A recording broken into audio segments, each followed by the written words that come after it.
Ladies and gentlemen, welcome to the DRich Show, where we talk anything and everything crypto. Now, here's your host, DRich.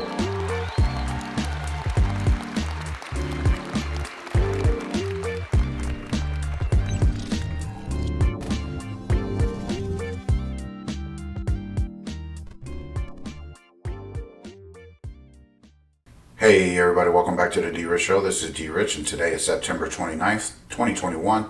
Happy hump day everyone. I hope that you all are doing well and that this video finds you all in good health, good spirits, and good energy. I just want to make sure that we acknowledge everyone on the channel, as we always do about this time, for subscribing to the channel, as the folks that's come on board for the journey. Those who've been here, thank you so much for continuing to help the channel grow, and appreciate you all for doing so. So today, on today's video, we'll be talking about a little Ripple news, some Tether news, Ethereum, silver as it's being suppressed, and some SEC news, as well as some Federal Reserve news as we discussed yesterday. And then lastly, we will touch base on the person that moved from the CFTC to the SEC and how I think that is going to play out there. So without further ado, we got the Bitcoin's dominance at 42.4%, Ethereum at 18.1%, while we got a global crypto market cap of 1.84 trillion, which is almost 1% increase over the last day. And as we can see, folks, we got some trending coins here, biggest gainers and recently added. And then here in the left top corner here, we got 12,197 different types of digital currencies or digital assets, cryptocurrencies, whatever you want to call them. Everybody has their own nickname or thing for them, but most definitely we'll be talking about that here shortly. $41,402.49 there for Bitcoin at number one there. We got $2,827 with some change attached for Ethereum. And we also will be talking a little bit about Tether, sitting at number 3 with a $68.4 billion market cap. Cardano at $2.05, still posted at number 4, dropped out of the number 3 position. And Binance Coin, $365.69, which almost is a 10% increase. And as we can see, our beloved XRP, 92 cents, almost 93 cents here. At the number 6 spot. So again, when you are looking at XRP, great buying opportunity, always under $1. And as we move forward with the top 10 here, we got Solana at $134.06 there, and the USDC is at $31.5 billion market cap. And as we see, Polkadot still at number 9, $27.14. And Dogecoin at 19 cents, almost 20 cents there. So a great buying opportunity for Dogecoin if you are into the meme tokens. So anyway, here we are. We see a little bit of green and most definitely red over the last 7 days. But hopefully we'll see some increase in value and price appreciation, so that we can actually get back to feeling confident about our investments. And most definitely everyone has their own strategy, what they're good at, and I always highly encourage you to stick to what you're good at. Try not to get outside of that norm, because when you start doing that, you kind of screw up. And for me, there's things again that I key in on that I'm good at, that I try to make sure that I save face for myself, so that I don't try to do anything extra. And if I'm learning something new, then I'm going to take my time with it, so I can actually understand it and actually be meticulous about the details that are involved. So example, I'm trying to set up my pre-search node, which I was approved for, but there's this app that you have to, there's this download that you have to download on your desktop or whatnot, and I'm having a little bit of problems with it right now. So I'm going to take a deep breath on it and post it for later. As we talked about setting up a pre-search node, I've given a lot of you that information, but most definitely once I get that figured out, we're going to go ahead and report back on it here on the channel. But here we have CryptoPotato.com with the article stating that Ripple will launch a $250 million creator fund, which will bring NFTs to the XRPL. and the blockchain payment processor Ripple has decided to dip its toes into the growing NFT world. We've reported about this before, but I guess this is something new and updated, so that we want to report on it. And again, Ripple has announced the establishment of a new fund worth $250 million to support the building of non-fungible token projects, which will be on the XRPL. And the company also promised to provide artists with the necessary support. And again, I'll just read a couple of these pointers here. Ripple took to Twitter earlier on the September 29th that outlined its newest endeavor, which this time will focus on NFT industry, and the new product, which dubbed the $250 million Creator Fund, will also be set to enable creators to explore new use cases for the NFTs on the XRPL and engage more deeply with the communities that they care about.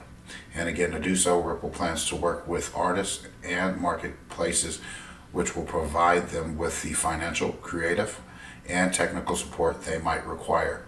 Now, again, you can read the rest of this article for yourselves if you want to do that. But most definitely, I'm highly positive on NFTs.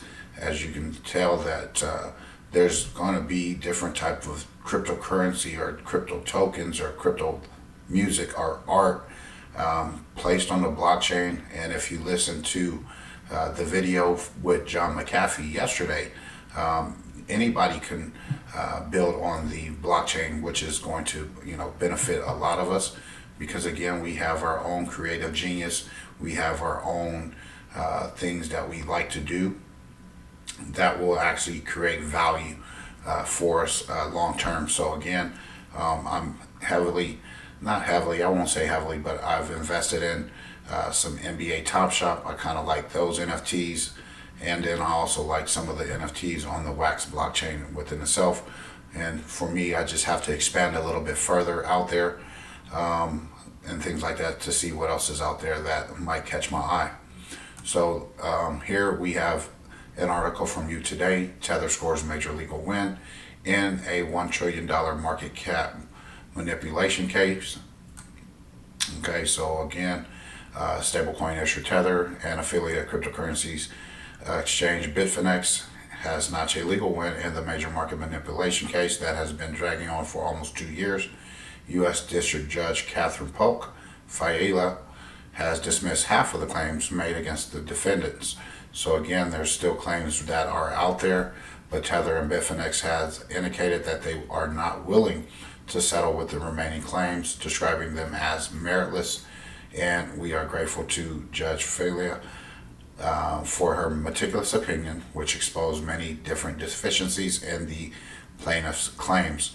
So now, I won't say that Tether is necessarily out of the woods yet, as we know that it does have some sort of correlation with Bitcoin and the price of Bitcoin.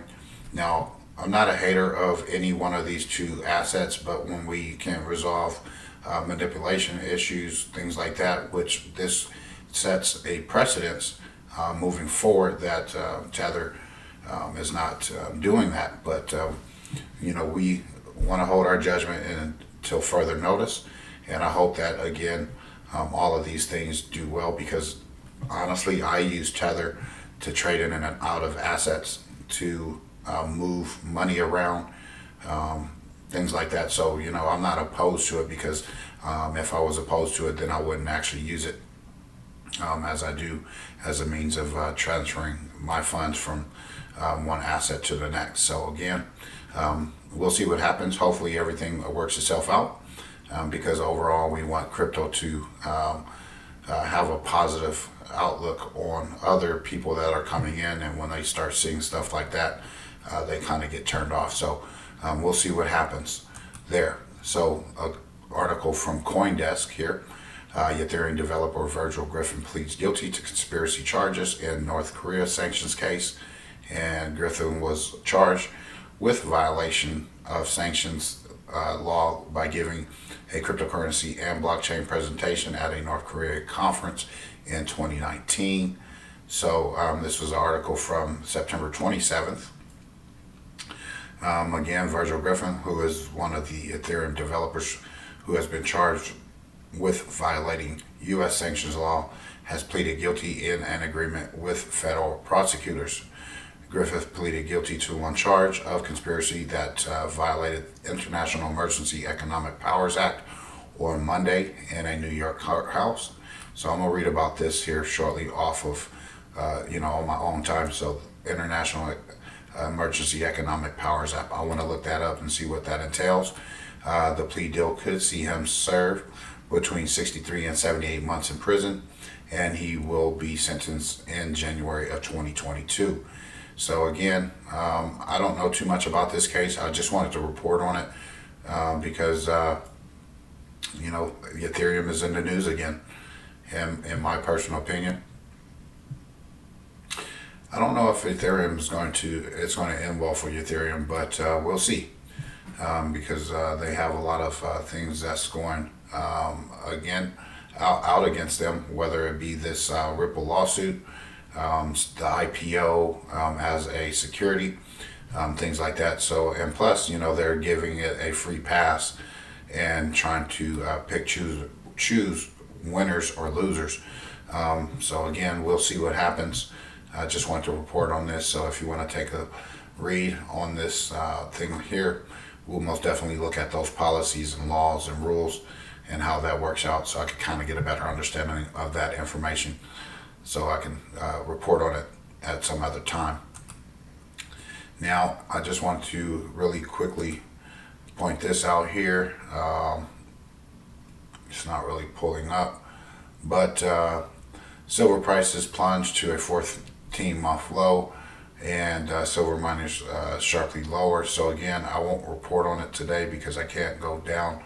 I gotta have an account with Seeking Alpha, but most definitely I will put a different article in the description so that we can come to a better understanding of that and why I believe silver is undervalued. So again, if you are a precious metal collector or hodler, most definitely I would encourage you to continue to do so, because when it's all said and done, precious metals will have some sort of financial gain or opportunity in the long run, and it is most definitely a hedge against any inflation or market volatility. U.S. SEC's Gensler weighs in again on crypto regulation.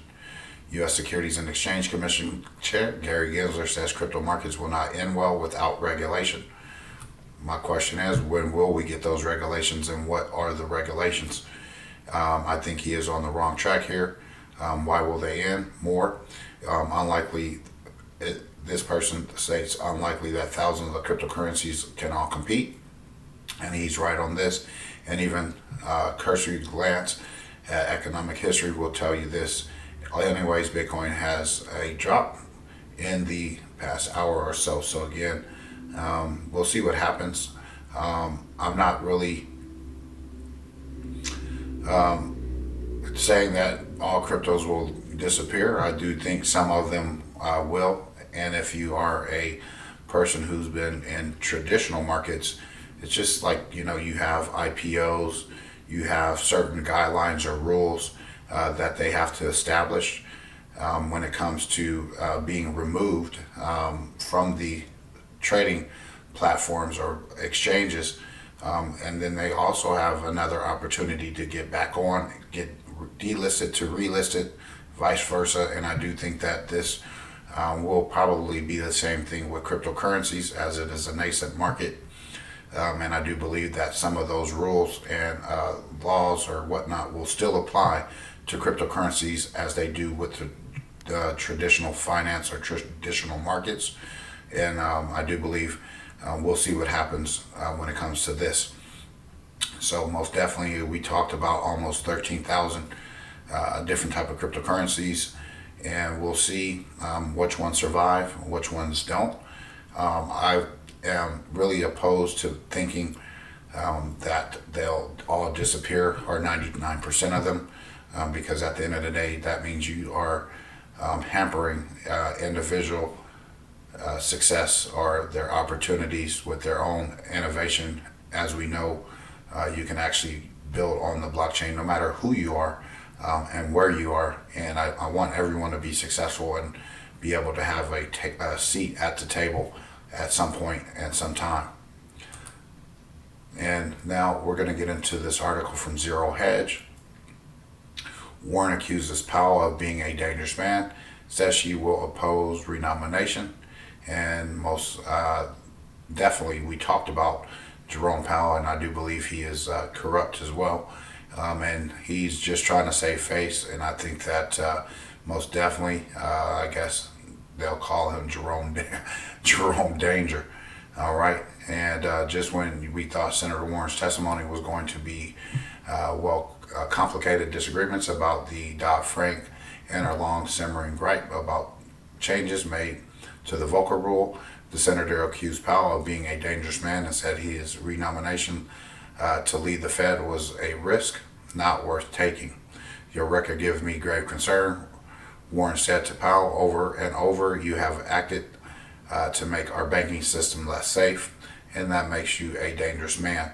Now, here's the thing about Elizabeth Warren. She's corrupt too, so I don't know what she's talking about. Most definitely, if you follow what she's done some market manipulation her damn self. So, but she's actually calling out someone in the Federal Reserve, which is a good thing, I guess, if you want to call it that. Most definitely, these individuals will be on the hot seat moving forward. So let's keep our eyes on the prize here. And then moving on, Republican Senator Pat Toomey, which is the committee's Republican ranking member, waxed poetic about her left gate spending by Congress, prompting Yellen to retort that there's nothing more damaging to the dollar and its reputation than failing to raise the debt ceiling. Toomey also discussed the Fed coin, the stable coin, by being explored by the Fed, saying he would be a fan of it, but insisted that we shouldn't design a digital dollar that allows the Fed to spy on Americans every transaction. So again, I like Pat Toomey, okay, and some of the bills that he's introduced when it comes to cryptocurrency. You can read the rest of this here.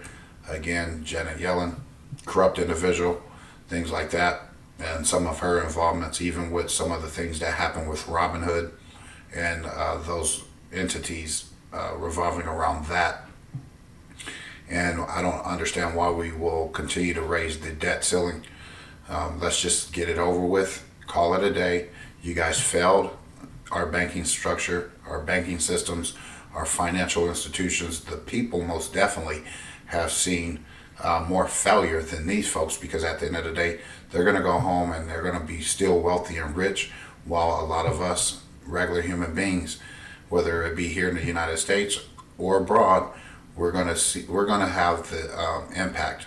And I was briefly talking with Go Passier about how he feels that the markets, when they go down, he's concerned that a lot of other things will go down, and I do believe that will be the case, but I do believe timing is going to be important and imperative that we make a remarkable transition when it comes to the wealth transfer that I've always stated on this channel that will occur. So again, do your due diligence when it comes to your cryptocurrencies, your precious metals, things like that, and the things that you hodl. And most definitely we'll come out on the bright side of this. So don't get too concerned. Don't worry too much.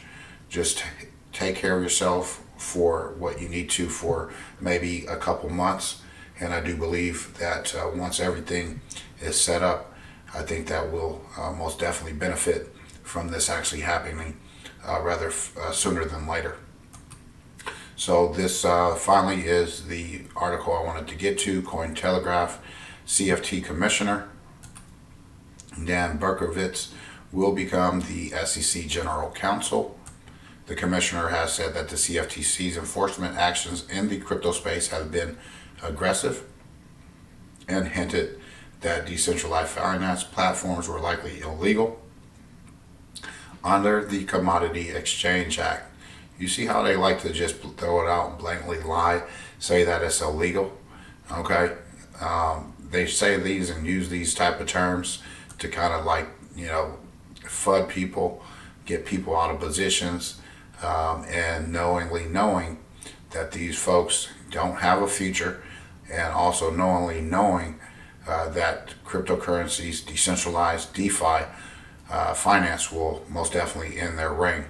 Dan Berkovitz, who is one of 3 commissioners currently serving at the United States Commodity Futures Trading Commission, will be joining the Securities and Exchange Commission as general counsel following his departure into October.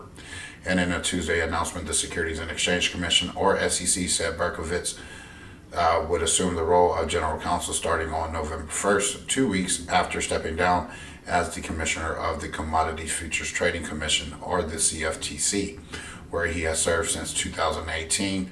Berkovitz said that he will be working with the SEC Chair Gary Gensler on a regulatory agenda that will enhance investor protection. And here they go again. That will enhance investor protection. Saying what we're investing as is illegal. Those type of languages. So again, read the rest of that, but most definitely, as I've kind of researched some of this stuff, if you could look at this guy, you could see corruption all over his face. But I want to point this out because sometimes these folks have to be brought to the light.